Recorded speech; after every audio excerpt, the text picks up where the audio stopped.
Dulu aku kira kaya itu cuma soal angka di rekening. Pokoknya, kalau nolnya banyak, hidup pasti bahagia. Tapi, makin kesini aku makin sadar. Ternyata banyak orang yang kelihatannya kaya.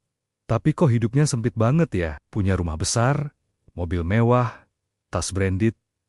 Tapi ujung-ujungnya cuma buat pamer dan nyari validasi dari orang lain. Ternyata, kaya itu bukan soal angka atau barang. Nah, setelah banyak belajar dan ngamatin, aku nemuin definisi kaya yang sebenarnya, yang bikin hidup jadi lebih tenang dan bermakna.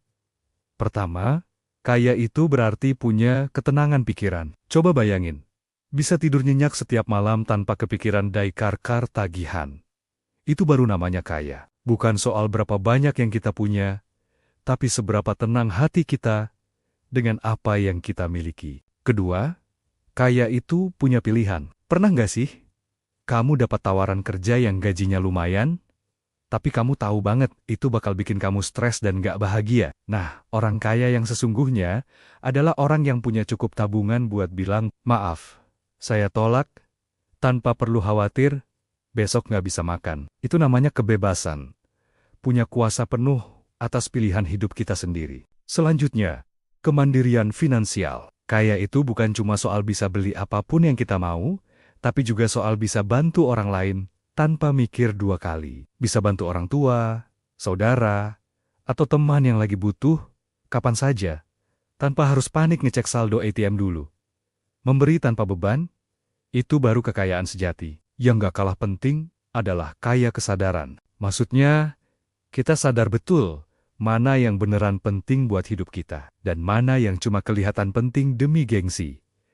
Kita nggak lagi gampang terpengaruh sama standar orang lain. Kita tahu nilai diri kita nggak diukur dari barang yang kita pakai, tapi dari kualitas hidup yang kita jalani. Dan yang terakhir, kedaulatan atas waktu. Ini konsep yang keren banget. Orang kaya sejati itu adalah mereka yang bisa membeli waktu. Mereka punya cukup cadangan uang.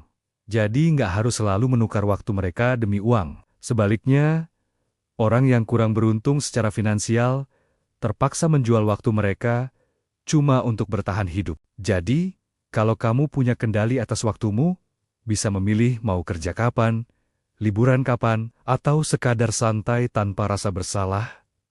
Selamat, kamu lebih kaya dari yang kamu kira. Jadi, yuk, kita ubah cara pandang kita soal kekayaan. Bukan lagi soal menumpuk harta, tapi soal membangun hidup yang penuh ketenangan, pilihan, dan makna.